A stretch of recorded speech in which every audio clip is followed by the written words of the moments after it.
Donald Trump's 2025 inauguration speech was a return to familiar territory. The central theme was clear: America first. This echoed his 2017 address and his entire political identity. Trump painted a picture of an America in peril. He spoke of crime and chaos. His tone was calm, but the message was stark. Gone was the optimism promised by his aides.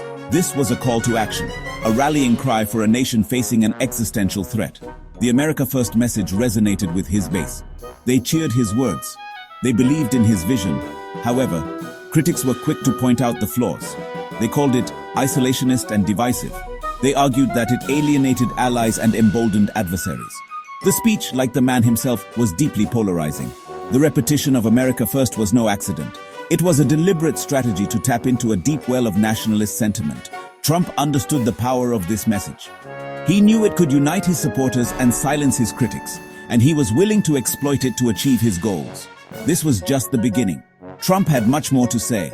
His speech was long and winding, full of tangents and pronouncements, but the message was clear. America was back, and Donald Trump was in control.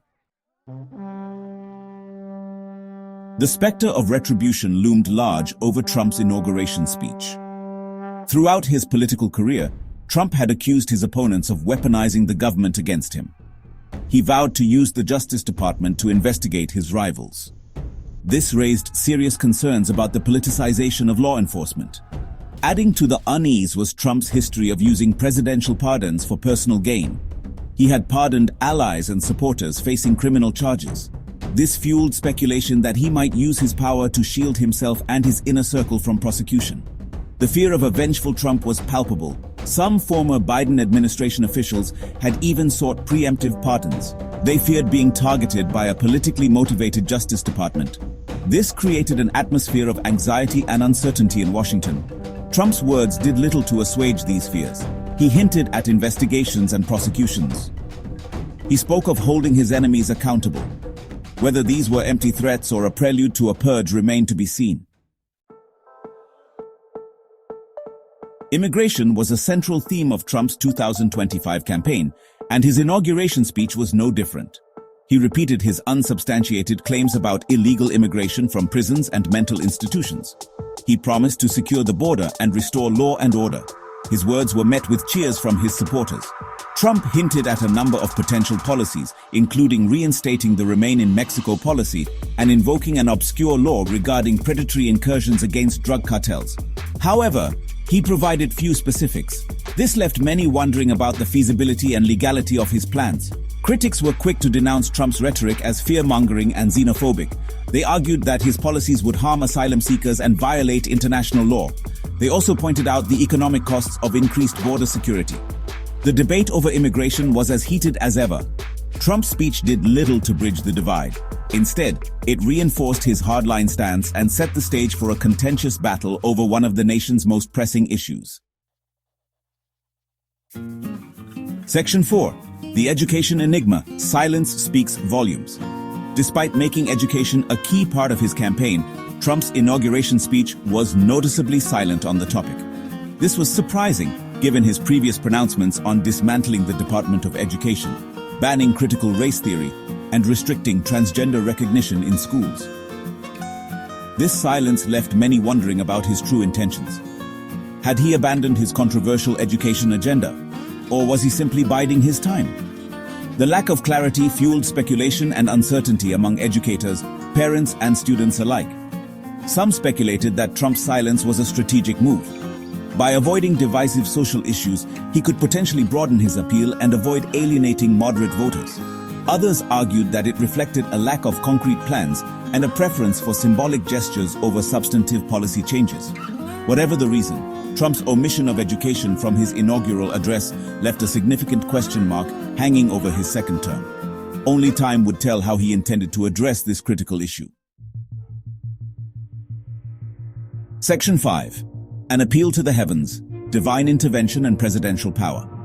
In a moment that raised eyebrows across the nation, Trump alluded to a foiled assassination attempt in Butler, Pennsylvania, suggesting that divine intervention had saved him. This was not the first time Trump had invoked God or destiny in his political pronouncements.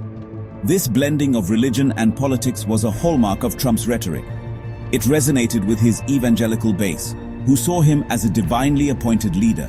However, it also alienated secular Americans who viewed it as a violation of the separation of church and state. The implication of divine intervention in his survival was a powerful message. It suggested that Trump was chosen by a higher power, imbuing his presidency with a sense of destiny and inevitability. This was a dangerous narrative, one that could be used to justify authoritarian impulses and silence dissent. By framing his presidency in such grandiose terms, Trump was not just appealing to his base, he was also attempting to reshape the very nature of American leadership. This was a move fraught with risk, one that had the potential to further divide an already polarized nation. Section 6, a nation divided election results and the elusive mandate. Despite winning the 2024 election, Trump's victory was far from decisive. He won the Electoral College by a narrow margin, but lost the popular vote by a significant number. This led to accusations of voter fraud and a delegitimization of the election results by Trump and his supporters. Despite the contested nature of his victory, Trump claimed a mandate from the American people. He argued that his win proved the country rejected the policies of the previous administration. This was a bold claim, given the deep divisions that persisted across the nation. Trump's stance on diversity and inclusion further highlighted these divisions. While he touted his supposed gains among Hispanic and black men, his administration simultaneously announced plans to eliminate diversity, equity, and inclusion programs. This contradictory approach did little to promote unity or heal the wounds of a fractured nation. The 2024 election revealed a country deeply polarized along political, racial, and ideological lines. Trump's inauguration speech, rather than offering a message of unity and reconciliation, doubled down on the divisive rhetoric that had become his trademark. Section 7. A new economic order, tariffs, taxes, and the specter of waste. Trump's economic pronouncements were a mix of familiar refrains and eyebrow-raising proposals. He railed against high gas prices, despite having limited control over global energy markets. He boasted about the US being the world's richest nation, a fact already well established. And he repeated his criticism of his predecessor's environmental regulations as an electric vehicle mandate, a misleading characterization. One of the most striking economic proposals was the creation of an external revenue service. This new agency, according to Trump, would be responsible for collecting tariffs, which he claimed would revitalize American manufacturing and generate much-needed revenue. However, the plan lacked specifics and raised concerns about potential government overreach. Adding to the intrigue was Trump's announcement that a group led by Elon Musk would be tasked with identifying and eliminating wasteful government spending and regulations. This sparked both excitement and apprehension, with some praising Musk's business acumen and others fearing a dismantling of essential government functions. Trump's economic vision was a blend of nationalism, populism, and a touch of Silicon Valley disruption. While light on details, it signaled a significant departure from traditional Republican economic orthodoxy and raised questions about the role of government in a Trump-led economy. Don't forget to like, comment, and subscribe.